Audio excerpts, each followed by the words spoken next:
करवाना है ये, क्योंकि बच्चे 100% ITA में पढ़ लेते हैं लेकिन आपने नहीं पढ़ा हुआ, मैं ज़्यादा डिटेल में पढ़ा देती हूँ। लेकिन आपने मुझे ये बताना है, डे बुक्स का नाम सुना हुआ है आपने चैप्टर में? ये तो पढ़ा हुआ। कितनी डे बुक्स और सिंपल जो जर्नल होता है उसमें क्या डिफरेंस होता है? देखो, जो शाबाश डे बुक्स हैं वो स्पेसिफिक जर्नल्स हैं। जो डे बुक्स हैं वो स्पेसिफिक जर्नल्स हैं। उनको स्पेसिफिक क्यों कहते हैं? क्योंकि एक जर्नल में एक स्पेसिफिक इंफॉर्मेशन, एक स्पेसिफिक ट्रांजैक्शन रिकॉर्ड हो रही। जैसे सेल्स डे बुक है तो उसमें सिर्फ क्रेडिट सेल्स रिकॉर्ड होंगी, कोई और ट्रांजैक्शन रिकॉर्ड नहीं होगी। तो हम कह सकते हैं sales day book is a specific journal to record just credit sales. Agree करते हो इस बात से? सबकी अटेंशन इस तरफ होनी चाहिए। आगे बढ़ते हैं। कितनी डे बुक्स आपने पढ़ी हुई? हाँ जी, कौन कौन सी पढ़ी हुई आपने? वही डे बुक्स 6 होती हैं। Sales day book, sales return day book. अच्छा मुझे बताओ, जो सेल्स रिटर्न्स होती हैं वो क्रेडिट बेसिस पे भी हो सकती हैं और कैश बेसिस पे भी हो सकती हैं। एग्री करते हो? कौन सी सेल्स रिटर्न डे बुक में रिकॉर्ड होती है? हाँ, सिर्फ क्रेडिट ट्रांजैक्शंस के लिए ये हमारे पास अलग से बुक होती है। अच्छा, उसके बाद आगे बढ़ते हैं। परचेज डे बुक में what we have to record? Credit purchases. फिर आगे परचेज रिटर्न डे बुक में क्या रिकॉर्ड करते हैं? क्रेडिट परचेज रिटर्न्स रिकॉर्ड करते हैं। कैश से रिलेटेड जितनी भी ट्रांजैक्शंस हैं वो किस बुक में रिकॉर्ड करते हैं? कैश बुक में रिकॉर्ड करते हैं। कैश बुक में सेम टाइम में रिसीट्स और पेमेंट्स रिकॉर्ड हो रही। आपके जो बाकी स्पेसिफिक बुक्स हैं, जो बाकी डे बुक्स हैं, वो सिर्फ जर्नल का काम देती है। कैश बुक सेम टाइम में आपका स्पेसिफिक जर्नल भी है और लेजर भी है। आपके पास 2 साइड्स होती हैं। डेबिट साइड पे रिसीट्स को मेंशन करते हैं और क्रेडिट साइड पे पेमेंट्स को मेंशन करते हैं। ये फॉर्मेट तो याद है? कैश बुक की कितनी कैटेगरीज पड़ी हुई हैं? 3। कौन कौन सी? Single column cash book, double column cash book और ट्रिपल कॉलम कैश बुक। ये सब याद है? क्या बिजनेस में credit sales, credit purchases, returns, cash receipt and payment के अलावा कोई ट्रांजैक्शन नहीं होती? बहुत सारी ट्रांजैक्शंस होती हैं। आपने ITA में बहुत सारी एडजस्टमेंट्स पढ़ी हैं। कौन कौन सी एडजस्टमेंट्स बच्चों ने पढ़ी हैं? एक्रूअल एंड प्रीपेमेंट का चैप्टर पढ़ा है, ये एडजस्टमेंट्स होती हैं। डेप्रिसिएशन का चैप्टर पढ़ा है, एडजस्टमेंट होती हैं। इन्वेंट्री लाइफ ऑफ FIFO को पढ़ा है, एडजस्टमेंट्स होती हैं। एडजस्टमेंट्स ईयर एंड पे की जाती हैं। अब इनको भी तो हमने जर्नलाइज करना होता है। बताओ, इनको क्या किसी स्पेसिफिक डे बुक में रिकॉर्ड किया जा सकता है? नो। आपकी बिजनेस की जितनी बाकी ट्रांजैक्शंस रह जाती हैं, जिन्हें हम ना तो इंडिपेंडेंट स्पेसिफिक डे बुक्स में रिकॉर्ड कर सकते हैं और ना ही उनके एंगेज में बेटा कैश इन्वॉल्व होता है, ना उन्हें कैश बुक में रिकॉर्ड कर सकते हैं। फिर ऐसी तमाम ट्रांजैक्शन के लिए एक कॉमन बुक होती है, वहां रिकॉर्ड करते हैं, जिसका नाम क्या है? General journal. फिर से मैं अपनी बात को रिपीट करूंगी कि बेटे आपकी वो तमाम ट्रांजैक्शन जो स्पेसिफिक बुक्स में रिकॉर्ड नहीं हो सकती, जो डे बुक्स में रिकॉर्ड नहीं हो सकती, उनके लिए एक कॉमन रजिस्टर हम बनाते हैं और उस कॉमन रजिस्टर का नाम क्या है? General journal. जनरल का मीनिंग ही क्या होता है? कॉमन। ये अभी करंटली जो फार्मन में हम चैप्टर पढ़ रहे हैं, इसमें रेक्टिफाइंग एंट्रीज पास कर रहे हैं। काउंटिंग में हम फाइनेंशियल अकाउंटिंग में बेटे जो कुछ भी करते हैं with the help of journal entry करते हैं। आपकी एडजस्टमेंट्स की जितनी एंट्रीज हैं, आपके एक्रूअल प्री पेमेंट्स की एंट्रीज हैं, आपकी इन्वेंट्री लाइफ ऑफ FIFO की एंट्रीज हैं, वो पीरियोडिक सिस्टम और परपेचुअल सिस्टम में जो आपने पढ़ी हुई हैं, लॉसेस की ट्रांजैक्शन है, रेक्टिफाइंग एंट्रीज हैं, क्लोजिंग एंट्रीज हैं, ये सारी की सारी कहाँ रिकॉर्ड होती हैं? General journal. चलें जी, यहां तक हमने बात को रिकॉल कर लिया। एक स्टेप आगे जाते हैं। जिस तरह जर्नल 2 तरह का होता है, specific journal and common journal, इसी तरह बेटे लेजर्स की भी 2 कैटेगरीज होती हैं। 2 तरह के लेजर्स ITA सिखाता है बच्चों को। कॉमन लेजर्स होते हैं और इसके अलावा इंडिविजुअल लेजर्स होते हैं। चले मैं ITA का थोड़ा सा पोर्शन आपको गाइड कर दूं। दो तरह के जर्नल होते हैं हमारे पास।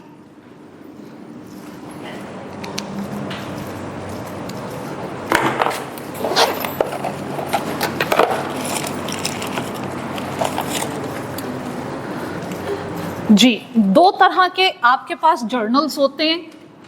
एक होता है जनरल जर्नल और एक कैटेगरी है स्पेसिफिक जर्नल्स की, जिनको हम क्या नाम देते हैं, डे बुक्स का नाम भी देते हैं। बेटे एक और नाम दिया था, याद करो, बुक्स ऑफ प्राइम एंट्री।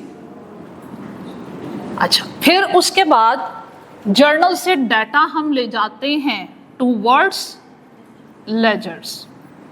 बेटे लेजर्स भी दो तरह के होते हैं, जनरल लेजर्स, इनको हम नॉमिनल लेजर्स भी बोलते हैं, इन्हीं को हम कंट्रोल अकाउंट्स भी बोलते हैं, ठीक है। और दूसरी कैटेगरी होती है इंडिविजुअल अकाउंट्स। दो तरह के लेजर्स होते हैं, और keep in mind individual accounts just debtors and creditors के होते हैं। देखो, अगर मैं बिजनेस क्रेडिट बेसिस पे कर रही हूं, अभी ये मैं आईटी से रेलेवेंट बातें करी, नई बात नहीं, फार1 के पॉइंट ऑफ व्यू से नहीं करी, लेकिन जब तक इसको डिटेल में नहीं समझोगे हम फार1 के नेक्स्ट क्वेश्चंस नहीं सॉल्व कर सकते। रेक्टिफिकेशन वो इन्हीं से रेलेवेंट है। अभी बेटा छोड़ दीजिए, मेरी बात को गौर से सुनिएगा। हम जर्नल से डाटा लेजर्स की तरफ लेकर आते हैं। लेजर्स भी दो तरह के होते हैं। कॉमन लेजर्स को हम जनरल लेजर, नॉमिनल लेजर या कंट्रोल अकाउंट्स बोलते हैं, और जो सेकंड कैटेगरी है उसका क्या नाम है, इंडिविजुअल लेजर्स या इंडिविजुअल अकाउंट्स। हम डेटर्स और क्रेडिटर्स के बाय नेम जो अकाउंट ओपन करते हैं, क्या कहा, मैं अपनी बात पे फोकस कर रही हूं, डेटर्स एंड क्रेडिटर्स के बाय नेम जो हम अकाउंट ओपन करते हैं उन्हें इंडिविजुअल अकाउंट कहते हैं। ये ओपन करना बहुत जरूरी है। व्हाई? हम अपने बिजनेस को क्रेडिट बेसिस पे लेकर चलते हैं। तो बेटे अगर मैं उधार पे चीज खरीद रही हूँ या बेच रही हूँ, I must have this information. मैंने कितने पैसों की उधार चीज मिस्टर ए को बेची है, कितना उधार मैंने मिस्टर बी को बेचा है, कितना मैंने क्रेडिट बेसिस पे चीजें मिस्टर सी को सेल की हैं, कितना उनसे रिटर्न आ गया है, कितने पैसे आ गए और कितने बकाया पैसे लेने वाले हैं। ये इंफॉर्मेशन कैसे मेरे पास आएगी? जब मैं हर क्रेडिट कस्टमर का अकाउंट अलग अलग ओपन करूंगी, फिर मेरे पास ये इंफॉर्मेशन आएगी। लेकिन अगर मैं तमाम कस्टमर का एक ही अकाउंट ओपन कर दूं, जो कि आपने फाइनल अकाउंट में देखा, ट्रायल बैलेंस में देखा, रिसीवेबल की एक ही हेडिंग होती है। रिसीवेबल कौन होते हैं? डेटर्स के अकाउंट्स को बोलते हैं। आपका जो ट्रायल बैलेंस के अंदर डेटर अकाउंट लिखा गया है, आपका रिसीवेबल अकाउंट लिखा गया है, वो रिसीवेबल का कंट्रोल अकाउंट है। ये टोटल फिगर हमें देता है, ये टोटल बताता है कि इन टोटल आपने तमाम कस्टमर से कितने पैसे लेने हैं। भाई मेरा रिसीवेबल का बैलेंस है 2000, ये मुझे रिसीवेबल का बैलेंस टी अकाउंट मुझे बता रहा है, लेकिन 2000 किससे लेना है, ये इंफॉर्मेशन मेरे पास तब तक आ ही नहीं सकती जब तक तमाम डेटर्स के इंडिविजुअल बाय नेम में अकाउंट ओपन नहीं कर लेती। इसी तरह बेटे अगर मैं, क्रेडिटर्स कौन है? जिनसे हमने उधार परचेज किया हुआ है। अब जब मैं उधार खरीद रही हूं तो जो मुझे उधार बेच रहे हैं वो भी मेरे नाम का अपनी बुक्स में अकाउंट ओपन किए हुए, मैंने भी अपनी बुक्स में उनके नाम का अकाउंट ओपन करना है। मैंने मिस्टर एक्स से ये चीज खरीदी, इतने पैसे दे दिए। 100 की चीज खरीदी, मैंने उसमें से 80 दे दिया, 20 देना है। मैंने मिस्टर बी से उधार चीज 200 की खरीदी, 150 दे दिया, मुझे बकाया कितना देना है? 50। अगर मैं ये अपने पास इंफॉर्मेशन नहीं रखूं तो मुझे बिजनेस में लॉस हो सकता। मैंने पैसे दे दिए, मैंने लिखा नहीं, क्रेडिटर को पता चल गया, उसने कहना आपने तो मुझे कोई पैसा नहीं दिया। मिस्टर ए ने कहना उधार चीज 100 की खरीदी थी, दिखाइए कहाँ है आपके पास प्रूफ कि आपने मुझे 80 दे दिए। मैं कह रही हूँ कि नहीं मैंने 20 देने, मैं 80 दे चुकी हूँ। वो कह रहे हैं नहीं आपने 100 देने, तो बिजनेस में लॉस हो सकता है। That's why it is very necessary, ये कंपल्सरी है कि जितने भी डेटर्स और क्रेडिटर्स हैं उनके by name individual T accounts open किए जाए। इनके अलावा बाकी पूरी अकाउंटिंग में जितने भी आपने टी अकाउंट्स ओपन करने हैं, उन तमाम टी अकाउंट्स को, उन तमाम लेजर्स को हम क्या बोलते हैं? जनरल लेजर, नॉमिनल लेजर या फिर कंट्रोल अकाउंट। यहां तक बात सबको समझ आई? एक चीज और, नॉर्मली कंट्रोल अकाउंट्स ही ओपन किए जाते हैं। इंडिविजुअल अकाउंट ड्रॉ करना आपकी इंटरनल मैनेजमेंट के लिए जरूरी है। ये double entry book keeping system का नॉर्मली पार्ट नहीं होते। आपके individual accounts normally double entry book keeping system का पार्ट नहीं होते। Double entry book keeping system क्या है, समझाइए मुझे। हमने हर ट्रांजैक्शन के डबल इफेक्ट्स रिकॉर्ड करने। One effect must be debited and second effect must be credited, but should be of same amount. हमने हर ट्रांजैक्शन का डबल इफेक्ट रिकॉर्ड करना है। एक इफेक्ट हमेशा डेबिट और दूसरा इफेक्ट हमेशा क्रेडिट। ऑपोजिट नेचर के होते हैं लेकिन हमेशा इक्वल अमाउंट के होने चाहिए। इससे बेनिफिट क्या होता है? जर्नल लेजर की अरिथमेटिकल एक्यूरेसी साथ साथ चेक होती जाती है। मेरे पास दो इंफॉर्मेशन आना शुरू हो जाती। अगर बिजनेस में कैश आ रहा है, मैं कैश को भी रिकॉर्ड कर रही हूँ, कहाँ से आ रहा है मुझे ये भी रिकॉर्ड करना है। तो जब मैं कंप्लीट इंफॉर्मेशन को रिकॉर्ड कर रही हूं तो मैं कौन सा सिस्टम फॉलो कर रही हूं? Double entry book keeping system. मैंने किसी को पैसे, मेरे बिजनेस से पैसे गए हैं, कैश जा रहा है, मुझे ये भी रिकॉर्ड करना है और कहां जा रहा है ये भी रिकॉर्ड करना है। तो तब double entry book keeping system आपका कंप्लीट होता है। ठीक है, हम individual account double entry book keeping system का पार्ट नहीं होता नॉर्मली जब आप कंट्रोल अकाउंट्स मेंटेन कर रहे हैं। अब एक चीज और, डेटर्स और क्रेडिटर्स के ना सिर्फ इंडिविजुअल अकाउंट होते हैं बल्कि इनके कंट्रोल अकाउंट्स भी होते हैं। ना सिर्फ इनके इंडिविजुअल अकाउंट्स होते हैं डेटर्स और क्रेडिटर्स के, बल्कि इनके कंट्रोल अकाउंट्स भी होते हैं जो हमें रिसीवेबल का टोटल और पेएबल का टोटल देते हैं। यहां तक की बात फॉलो की। आगे बढ़ते हैं। एक छोटी सी मैं एग्जांपल लूंगी और मैं कोशिश करती हूँ ज्यादा डिटेल में सॉल्व करवा दूं, आपको कंट्रोल अकाउंट्स भी ओपन करवा दूं, आपको इंडिविजुअल अकाउंट्स भी ओपन करवा दूं, कहानी समझ में आ जाएगी तो रेक्टिफिकेशन में इफेक्ट क्या लेने क्या नहीं लेने ये आपके लिए आसानी हो जाएगी। ठीक है, चलिए हम छोटी सी एक एग्जांपल लेते हैं, इसको नोट कीजिए। उसके लिए हमें ज्यादा एरिया चाहिए व्हाइट बोर्ड का। If you want to save the time of class बेटे, इट इज अ रिक्वेस्ट कि आप पिक ले लिया करें, क्योंकि अब मुझे आईटीयू को फार1 के साथ लेकर चलना है तो बेटे हमें हमारी क्लास को ज्यादा टाइम चाहिए होगा।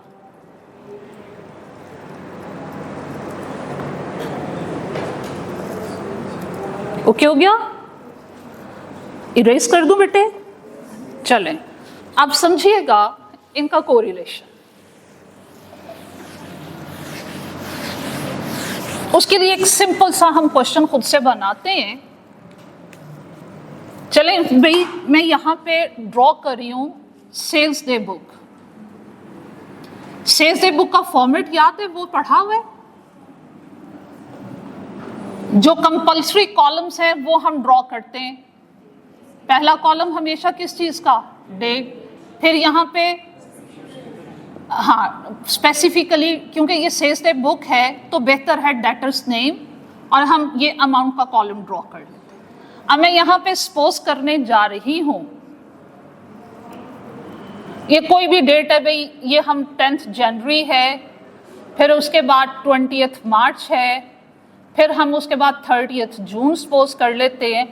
हमने मिस्टर ए को कुछ चीज़ें उधार बेची, कुछ मिस्टर बी को सेल की, कुछ हमने मिस्टर सी को सेल की। मिस्टर ए को हमने 100 के आइटम सेल किए, बी को हमने 200 के आइटम्स, इनको हमने 500 के आइटम सेल किए। अब जब स्पेसिफिक टाइम पीरियड आपका बिजनेस ईयर एंड होता है, उसके बाद क्या करते हैं? डे बुक्स का टोटल। ठीक है, टोटल को कल हमने क्या नाम दिया था? टोटल करने को क्या बोलते हैं? कास्टिंग। ये बेटा मेरे पास कितना टोटल हो गया? 800। अब एक काम करते हैं, सेल्स रिटर्न्स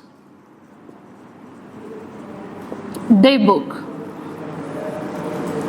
सेम यही फॉर्मेट होता है। डेट कॉलम, डेटर्स नेम और अमाउंट का कॉलम। चलें जी, हम सपोज कर लेते हैं मिस्टर बी और मिस्टर सी ने कुछ चीज़ें वापस की हैं, मिस्टर ए ने वापस किए हैं 10 की और मिस्टर सी ने वापस की हैं 50 की। टोटल मेरा रिटर्न कितना हो गया? 60। अब भाई उधार बेचें, कहीं ना कहीं से पैसे भी आए होंगे और ये हमने कहाँ रिकॉर्ड किए होंगे? कैश बुक में। कौन सी साइट पे रिकॉर्ड किए होंगे? पैसे आ रहे हैं, कौन सी साइट पे रिकॉर्ड किए होंगे? रिसीट साइट, डेबिट साइट पे। तो मैं सिर्फ डेबिट साइट ही यहाँ पे ड्रॉ कर रही हूँ। अब ये देखें, मिस्टर ए ने हमें पैसे दिए 80, मिस्टर बी टोटल कितना उधार बेचा था? 200, उसमें से रिटर्न कितना हम सपोज किए? 10, रिमेनिंग कितना रह गया? 190। चलें भाई, हम सपोज कर लेते हैं उसने उसमें से कितना पे कर दिया? 150। मिस्टर सी की तरफ चलें, 500 में से 50 दे चुका था, 450 रिमेनिंग था, तो उसने उसमें से क्या किया? 380 रिटर्न पैसे दे दिए। टोटल कितनी रिसीट्स हमें रिसीव हुई? 610 टोटल। अब उसके बाद डे बुक्स हैं, या हैं तो ये जर्नल, जर्नल से डाटा किस तरफ को जाएगा? लेजर्स की तरफ।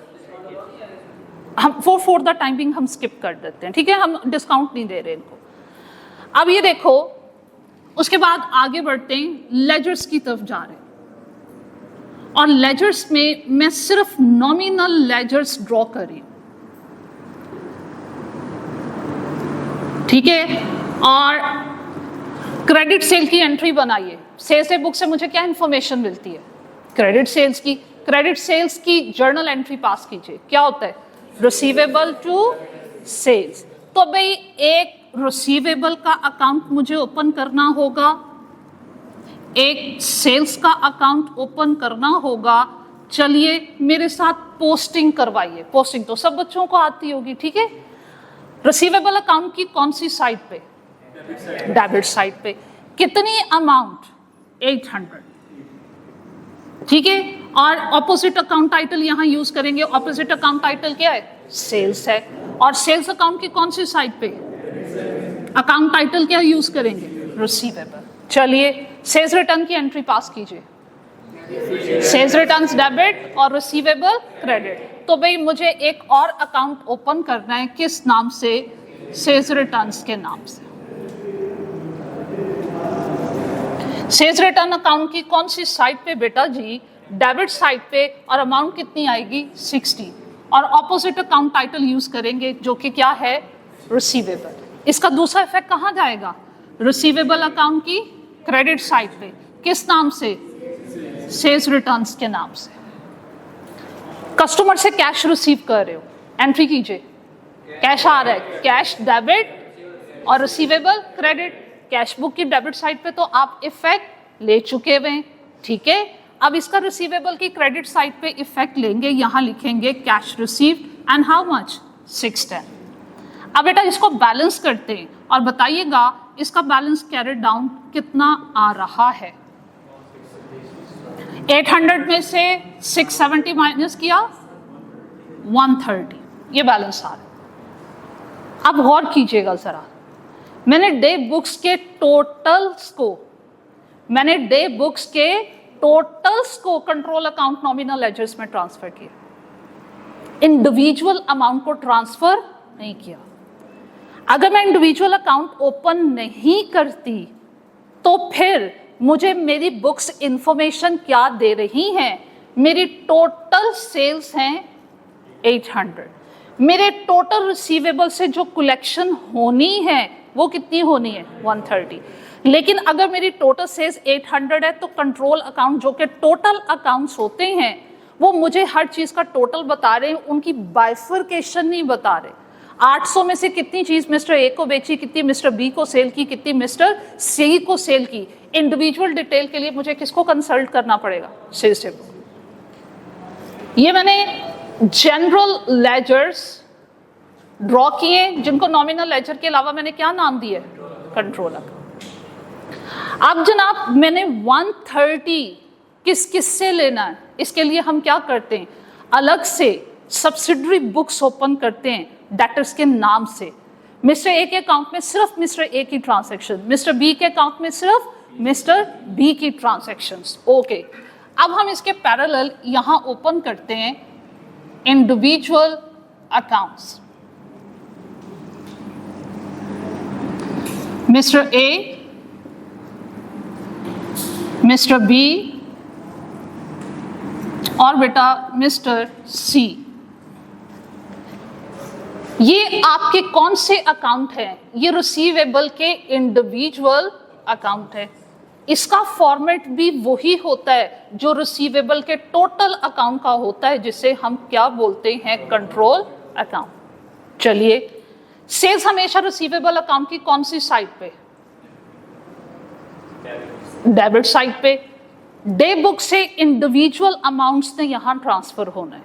डे बुक से इंडिविजुअल अमाउंट ने ट्रांसफर होना है। मिस्टर ए को कितनी चीजें बेची? 100। मिस्टर बी को कितनी बेची? 200। मिस्टर सी को कितनी सेल करी? 500। अब इसी तरह सेल्स रिटर्न डे बुक से भी इंडिविजुअल इंफॉर्मेशन उनके इंडिविजुअल अकाउंट्स में आएंगी। और कौन सी साइड पे? क्रेडिट साइड पे। हाँ जी, मिस्टर ए की कोई रिटर्न्स हैं? नो। मिस्टर बी की रिटर्न्स हैं 10। मिस्टर सी की रिटर्न्स हैं? यस। कैश रिसीव्ड की भी इंडिविजुअल अमाउंट्स आपने इंडिविजुअल अकाउंट में ट्रांसफर कर दी। आपने मिस्टर ए से कैश रिसीव किया? यस। कितना कैश रिसीव किया? 80। मिस्टर बी से कितना कैश रिसीव किया? 150। मिस्टर सी से कितना कैश रिसीव किया? 380। उसके बाद हम इनका कैरी डाउन फाइंड आउट करेंगे। इसका कैरी डाउन 20, इसका कैरी डाउन बेटे 40, इसका कैरी डाउन 70। उसके बाद बेटे लिस्ट बनाई जाती है। ये प्रैक्टिकली ऐसा होता है। List of individual accounts. Mister A, mister B, mister C. Mister A का क्लोजिंग बैलेंस 20। मिस्टर बी से कितने लेने? 40। मिस्टर सी से कितने लेने? 70। टोटल कितना हो गया? 130 होता है। ठीक है, 130 टोटल। फिर हम क्या करते हैं? इस टोटल को कंट्रोल अकाउंट के क्लोजिंग बैलेंस के साथ मैच करते हैं। और अगर हमने जर्नलाइजेशन और posting either in control accounts और इन इंडिविजुअल अकाउंट्स, अगर हमने पोस्टिंग में कोई मिस्टेक नहीं की, तो आपकी इंडिविजुअल अकाउंट की लिस्ट का total must be equal to the closing balance of control account. अगर टैली नहीं करता तो क्लिक हो जाता है, हम कहीं मिस्टेक कर आए, एरर्स हो गए, फिर उनको रेक्टिफाई करना पड़ता है। और वो कैसे करना है ये फार 1 सिखाता है। अभी तक हम ITA तक है। यहां तक कोई क्वेश्चन? सीक्वेंस क्लियर हुआ है कि वर्किंग कैसे होती है, डे बुक से डाटा कैसे ट्रांसफर होता है। एक चीज मेरे साथ रिपीट कीजिए जो आपने यहां पे ऑब्जर्व की है, और वो क्या है? देखो बेटे, डे बुक्स का टोटल कंट्रोल अकाउंट्स में जाता है। देखो ऐसा हुआ, डे बुक्स के टोटल्स को हम कंट्रोल अकाउंट में शिफ्ट करते हैं और डे बुक्स की इंडिविजुअल अमाउंट इंडिविजुअल अकाउंट्स में आती है। जब मैंने रेक्टिफिकेशन करानी है तो आपने ये बात याद रखनी है, ठीक है? अब यहां पे कुछ पॉइंट्स में ऐड अच्छा, एक और चीज याद रखनी है। मैंने स्टेटमेंट बोली 2 टाइम्स, 3rd टाइम बोल रही हूं ताकि आपको याद हो जाए। पूरी काउंटिंग में other than individual accounts of debtors and creditors, जितने टी अकाउंट ओपन होते हैं वो सारे के सारे नॉमिनल अकाउंट होते हैं, जर्नल लेजर होते हैं, कंट्रोल अकाउंट्स होते हैं। सिर्फ डेटर्स और क्रेडिटर्स के इंडिविजुअल अकाउंट्स हम ओपन करते हैं और वो double entry book keeping system का पार्ट नहीं होते जब आप रिसीवेबल का कंट्रोल अकाउंट भी ओपन कर लेते हो। और अगर ये double entry book keeping system का पार्ट नहीं है तो कीप इन माइंड इनका क्लोजिंग बैलेंस ट्रायल बैलेंस में नहीं जाएगा। ट्रायल बैलेंस में इंफॉर्मेशन कंट्रोल अकाउंट से जाती है।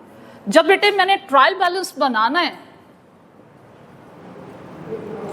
तो ट्रायल बैलेंस में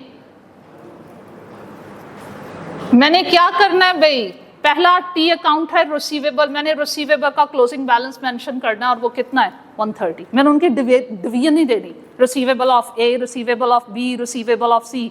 किसी भी कंपनी के फाइनल अकाउंट उठा के देखो, आईटी का आप आखिरी चैप्टर बुक से उठा के, आखिरी तो रिकॉन्सिलेशन का था, सेकंड लास्ट फाइनल अकाउंट का चैप्टर उठा के देख लो, क्या आपको कभी ट्रायल बैलेंस में कस्टमर की डिवीजन मिली है?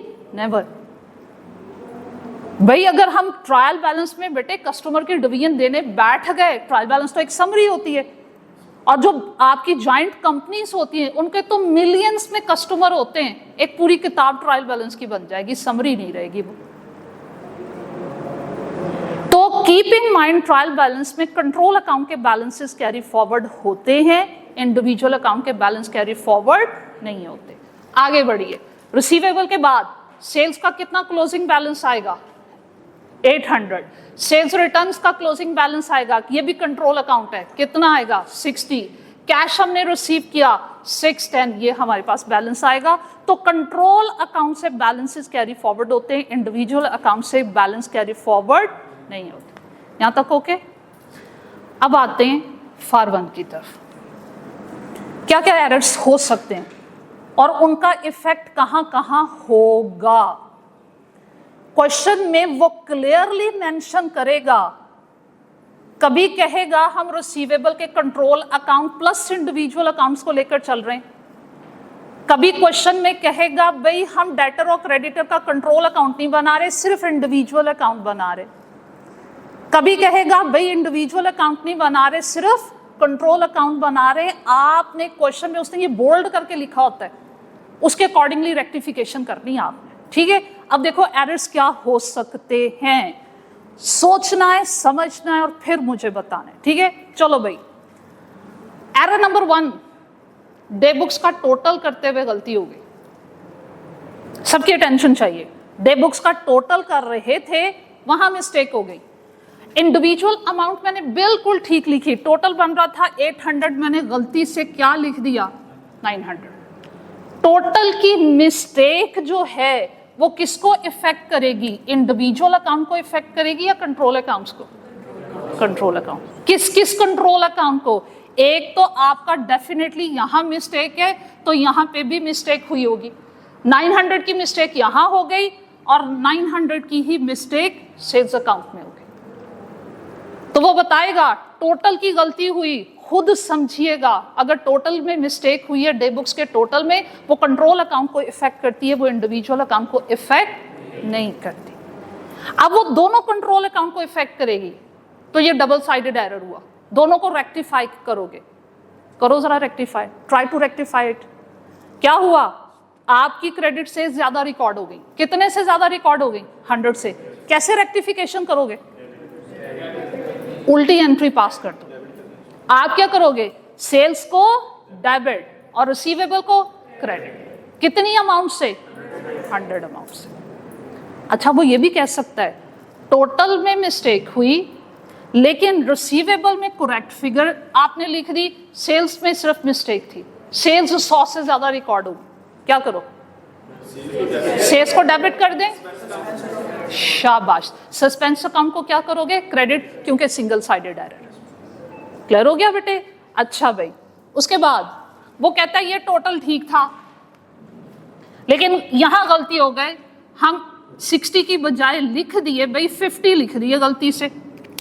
अब इसका टोटल की गलती है, बताओ इंडिविजुअल अकाउंट को इफेक्ट करेगा या कंट्रोल अकाउंट्स को? Control accounts. कौन कौन से कंट्रोल अकाउंट को? एक रिसीवेबल में यहां 50 लिखा गया और सेल्स रिटर्न्स में भी यहां क्या लिखा गया? 50। आपकी सेल्स रिटर्न्स अंडर कास्ट है या ओवर कास्ट है? अंडर कास्ट है। तो फिर क्या करोगे? नॉर्मल एंट्री या रिवर्स? नॉर्मल। नॉर्मल एंट्री क्या करोगे? सेल्स रिटर्न डेबिट और रिसीवेबल अकाउंट क्रेडिट। कितने से? 10 से। अगर वो बोलता है भाई यहां पे सिर्फ यहां पे मिस्टेक नहीं हुई, यहां मिस्टेक हुई है, टोटल की मिस्टेक को कैरी फॉरवर्ड किया गया, एक कंट्रोल अकाउंट में गलती हुई, दूसरे में नहीं हुई, आप कहोगे रिसीवेबल यहां पे क्रेडिट साइड पे अंडर कास्ट है, क्या करोगे?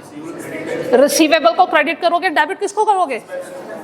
जहां एक अकाउंट की मिस्टेक होगी वहां ब्लैंक में, चाहे वो ब्लैंक डेबिट साइड पे हो या ब्लैंक क्रेडिट साइड पे, वहां क्या आएगा? शाबाश। चलें, अब मैं एरर की कैटेगरी बदलने जा रही हूं। अगर वो क्वेश्चन में ये कहता है कि भाई यहां गड़बड़ हुई है, इंडिविजुअल अकाउंट्स में, इंडिविजुअल अमाउंट में मिस्टेक हुई है, एक और चीज सीखने जा रहे हो, जब रेक्टिफिकेशन करते हैं इंडिविजुअल अकाउंट की रेक्टिफिकेशन नहीं होती, क्योंकि वो double entry book keeping system का पार्ट नहीं है, वहां से इंफॉर्मेशन ट्रायल बैलेंस में नहीं जानी है। तो रेक्टिफिकेशन हमेशा कंट्रोल अकाउंट्स की करो। क्या रेक्टिफिकेशन करोगे? 1000 से रिकॉर्ड कर दिया, ओवरकास्टिंग हो गई, कितनी अमाउंट से? 200 से, तो नॉर्मल एंट्री या रिवर्स? ओवरकास्टिंग में हमेशा रिवर्स। क्या करोगे रिवर्स? सेल्स डेबिट और रिसीवेबल क्रेडिट कितने से? 200 से। अच्छा, अब मैं फिर से रिपीट कर रही हूं, सोच समझकर आंसर दीजिएगा। अगर वो कहे कि हम बुक्स में रिसीवेबल और पेबल के कंट्रोल अकाउंट मेंटेन कर रहे हैं, तो individual account double entry book keeping system का पार्ट नहीं होंगे। कंट्रोल अकाउंट में हर चीज का टोटल जाना है, इंडिविजुअल अकाउंट में इंडिविजुअल वैल्यूज जानी है फ्रॉम डे बुक्स। ये सीक्वेंस समझ में आया? ऐसी सिचुएशन में अगर डे बुक्स का टोटल रॉन्ग हो गया, उसका इफेक्ट कंट्रोल अकाउंट्स पे देना है या इंडिविजुअल? कंट्रोल अकाउंट्स पे। कंट्रोल अकाउंट में मिस्टेक अगर दोनों साइड्स पे हो गई तो सस्पेंस इन्वॉल्व नहीं होगा, और अगर एक अकाउंट में, कंट्रोल अकाउंट के एक अकाउंट में गलती हुई है तो वहां सस्पेंस अकाउंट इन्वॉल्व हो जाएगा। और क्या सीखा? टोटल की गलती नहीं हुई, इंडिविजुअल अमाउंट की मिस्टेक हो गई। शाबाश। तो जब इंडिविजुअल अमाउंट रॉन्ग होगी, टोटल भी रॉन्ग होगा, और टोटल नहीं जाना कंट्रोल अकाउंट्स में, वो भी रॉन्ग हो गया, और इंडिविजुअल अकाउंट भी रॉन्ग। रेक्टिफिकेशन किसकी होती है? कंट्रोल अकाउंट्स की या इंडिविजुअल अकाउंट की? कंट्रोल अकाउंट्स की। क्लियर हो गया? इसकी पिक लीजिए। अब मैं सिचुएशन को बदलने जा रही हूं।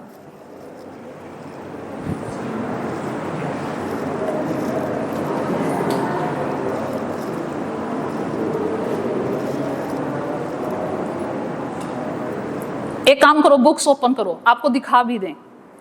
पहली कॉम्प्रिहेंसिव एग्जांपल निकालो।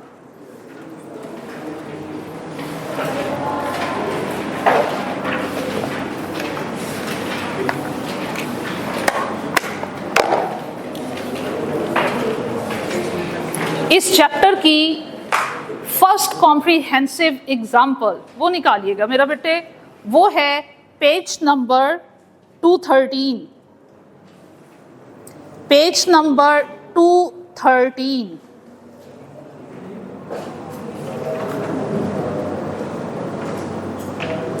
रिक्वायरमेंट से ऊपर वाली लाइन पढ़िए। पेज नंबर 213 पे रिक्वायरमेंट से ऊपर उसने क्या लिखा?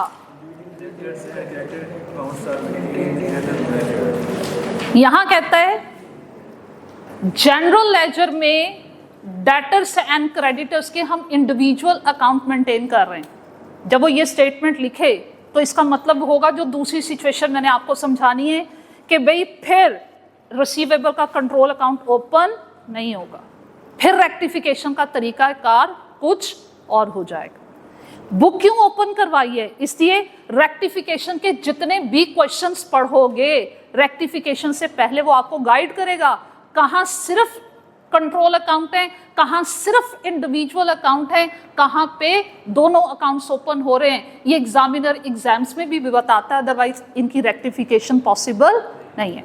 अब अगले क्वेश्चन में देख लो, सिर्फ आपको दिखाना था बेटे कि देखो हर क्वेश्चन में वो ऐसी चीजें मेंशन करेगा। आपका इससे नेक्स्ट क्वेश्चन में भी देखो, रिक्वायरमेंट से ऊपर क्या लिखा हुआ है। सेकेंड सिचुएशन यहाँ पे उसने एलेबोरेट की हुई है। एग्जाम्पल नंबर 31 पेज नंबर 215 पे रिक्वायरमेंट से ऊपर नोट पढ़ लीजिए। सेम सिचुएशन वही है। अब ये जो सेकंड सिचुएशन है हम इसे समझते जा रहे हैं, तो एक पास पेपर के क्वेश्चंस भी उठा के देखोगे तो किस सिचुएशन में हम क्या कर रहे हैं उसने क्लियरली ये बात मेंशन की होगी। ये इतना इंपॉर्टेंट है, ठीक है। आज अगर मेरे पास ये इन्फॉर्मेशन ना आती कि आईटीए में इतने डिटेल में नहीं पढ़ा तो मैंने ये चीज़ स्किप करवा देनी थी। मैंने यही सपोज करना था कि आप ऑलरेडी पढ़े हुए हो। ये चीज़ें आईटीए में डिटेल में पढ़ाई जाती। चलें कोई बात नहीं, आगे बढ़ते हैं। आप इसमें ना आपका कसूर है बेटे, ना टीचर का फॉल्ट है। टाइम कॉन्स्टेंट था आपके पास, और उस टाइम कॉन्स्टेंट में आपकी जगह कोई और होता तो इतना अच्छा परफॉर्म कभी भी नहीं कर सकता था। तो आपके लिए तो एप्रिसिएशन होनी चाहिए बच्चों के लिए। चलें भाई, पिक ले ली, सिचुएशन नंबर 1 को समझ लिया। अब 2 क्वेश्चन में उसने सिचुएशन नंबर बी बताई हुई है। बढ़ते हैं जनाब उस तरफ। फिर से आपकी वही अटेंशन चाहिए बेटे। सम टाइम, फिर से बेटे आपकी अटेंशन चाहिए व्हाइट बोर्ड की तरफ। सम टाइम वो क्वेश्चन में कहता है कि आपकी बुक कीपिंग सिस्टम में हम डेटर्स और क्रेडिटर्स के कंट्रोल अकाउंट ओपन नहीं कर रहे, हम रिसीवेबल एंड पेएबल के कंट्रोल अकाउंट नहीं ओपन कर रहे, सिर्फ इंडिविजुअल अकाउंट ओपन कर रहे। जब वो ये कहे तो बेटे जो इंडिविजुअल अकाउंट हैं वो ऑटोमेटिकली आपकी double entry book keeping system का पार्ट बन जाएंगे। तो फिर जब उनमें एरर्स होंगे उनको भी रेक्टिफाई करना पड़ेगा। इंडिविजुअल अकाउंट को रेक्टिफाई कब करते हैं? जब वो क्वेश्चन में लिख दे कि आपके इंडिविजुअल अकाउंट जर्नल लेजर का पार्ट बन गए। जर्नल लेजर का पार्ट बनने का मतलब है वो बुक कीपिंग सिस्टम का, double entry book keeping system का पार्ट बन गए हैं। हम ऐसी सिचुएशन में कंट्रोल अकाउंट उनके मेंटेन नहीं करते, तो फिर रेक्टिफिकेशन कैसे करेंगे? तो देखिए हम फिर से एग्जांपल्स लेकर चलते हैं।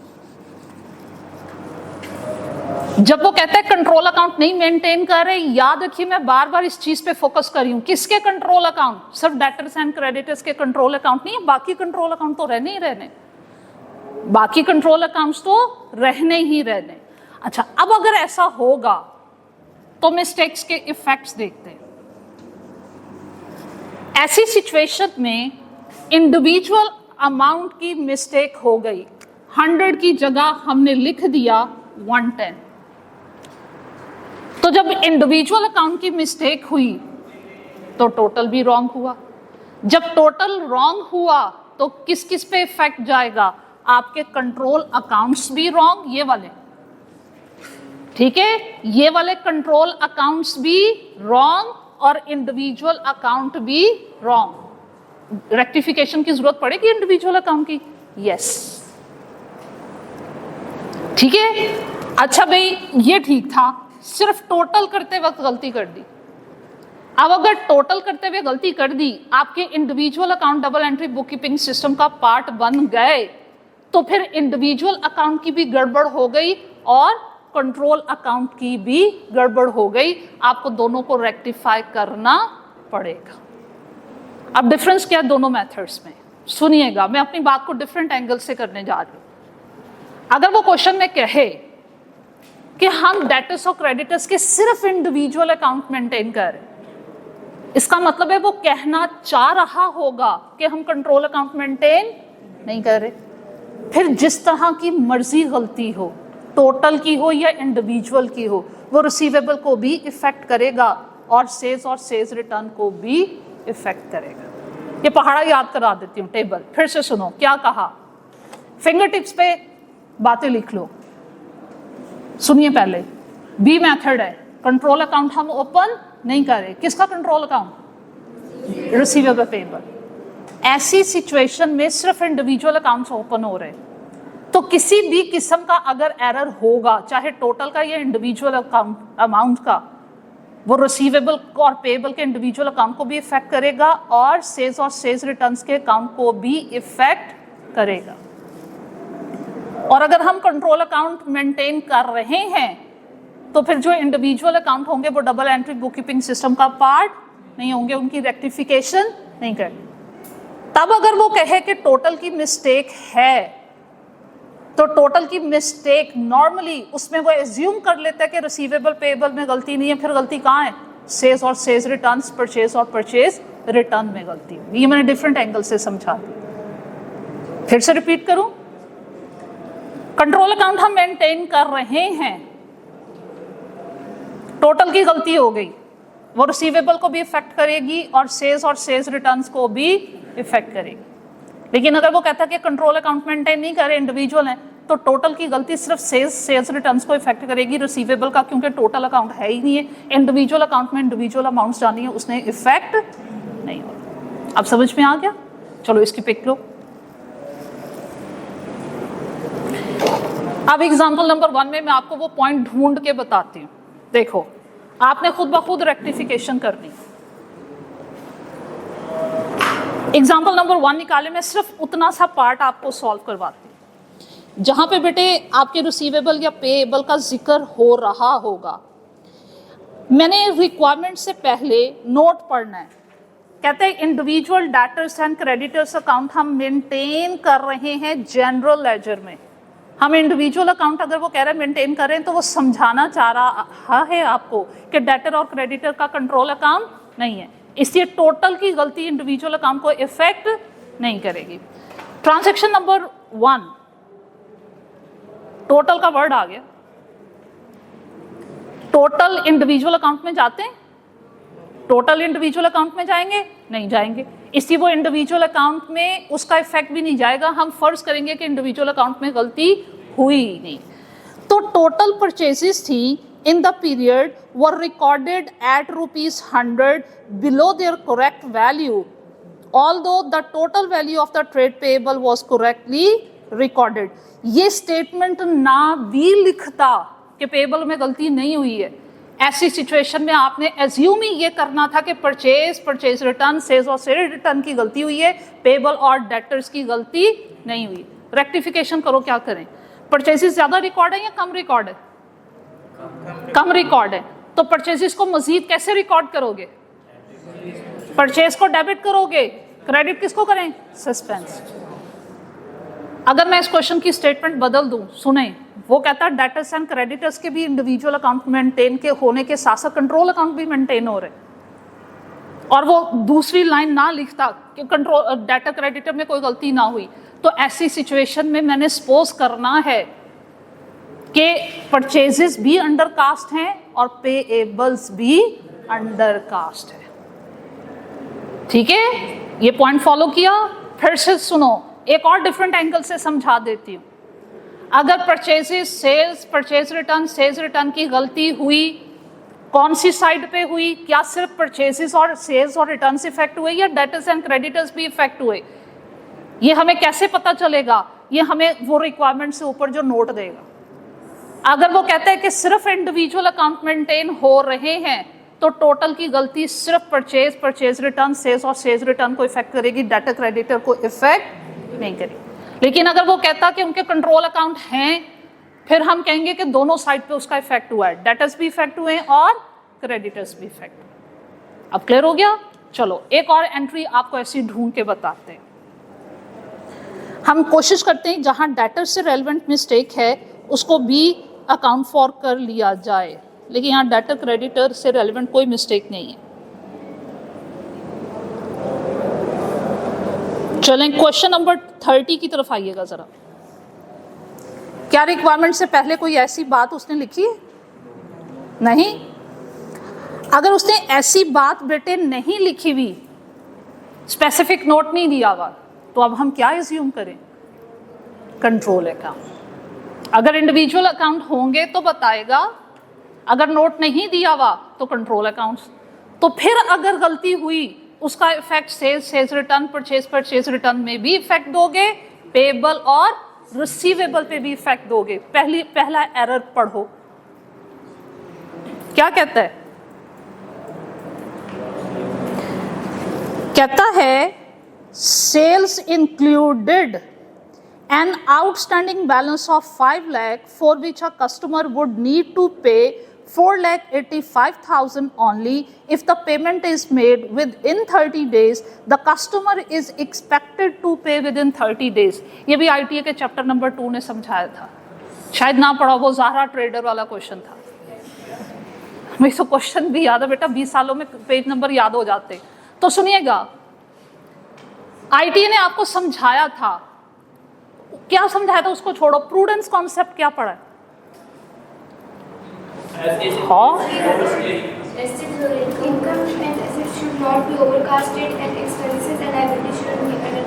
प्रूडेंस कॉन्सेप्ट के दो पार्ट्स हैं, एसेट्स और इनकम्स को ओवरकास्ट नहीं करना, एक्सपेंसेस और लायबिलिटीज को अंडरकास्ट नहीं करना। इसलिए इसका दूसरा पार्ट हमें फर्दर एक्सप्लेन करता है कि रेवेन्यूज सिर्फ वो रिकॉर्ड करो जो कंफर्म है, अर्न हो चुके।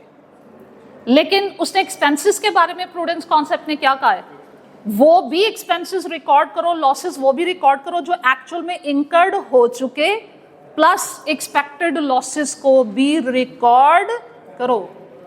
इसकी एप्लीकेशन आईटीए के किस चैप्टर में पड़ी थी? बैड डेट्स वाले चैप्टर। उस चैप्टर का नाम क्या है? Bad and doubtful debts. Bad debt तो कंफर्म लॉस है, क्या डाउटफुल डेट कंफर्म लॉस है? वो तो मेरा एक्सपेक्टेड लॉस है। लेकिन आईटीए ने, फाइनेंशियल अकाउंटिंग ने अंडर प्रूडेंस कॉन्सेप्ट आपको समझाया कि बैड डेट तो रिकॉर्ड करना ही करना है, वो कंफर्म लॉस है, एक्सपेक्टेड लॉस भी रिकॉर्ड करना है। और एक्सपेक्टेड लॉस हमेशा रिकॉर्ड होते हैं through allowances, through provisions. Bad debt की एंट्री आपने सीखी होगी, बैड डेट्स डेबिट और रिसीवेबल क्रेडिट। डाउटफुल डेट्स की एंट्री पड़ी, डाउटफुल डेबिट्स और प्रोविजन या allowance for doubtful debts credit. जितने भी एक्सपेक्टेड लॉसेस होते हैं सबको ऐसे ही रिकॉर्ड करते हैं, लॉस बाय नेम डेबिट और उसका अलाउंस क्रेडिट। ये सीखा है? अब देखो, वो ज़ारा ट्रेडर में इसी चीज की एप्लीकेशन थी। दो तरह के डिस्काउंट हैं, discount received and discount allowed. Discount received क्या होती है? आपकी इनकम। डिस्काउंट अलाउड क्या होता है? आपका एक्सपेंस। अब उस क्वेश्चन ने समझाया क्या था बच्चों को कि बेटे अगर आपको लगता है कि कस्टमर जल्दी पेमेंट करके डिस्काउंट अवेल कर लेगा तो वो मेरा एक्सपेक्टेड लॉस है, हमें उसे रिकॉर्ड करना चाहिए। लेकिन अगर आपको लगता है कि आप जल्दी पेमेंट करके डिस्काउंट रिसीव को अवेल कर लोगे, भाई डिस्काउंट रिसीव तो मेरी इनकम है, इसको मैंने एक्सपेक्टेशन की बेस पे रिकॉर्ड नहीं करना है, जब मैं वाकई जल्दी पेमेंट करके डिस्काउंट अवेल कर लूंगी मैंने तब रिकॉर्ड करना। ये उस क्वेश्चन में बेटे आपको सिखाया था।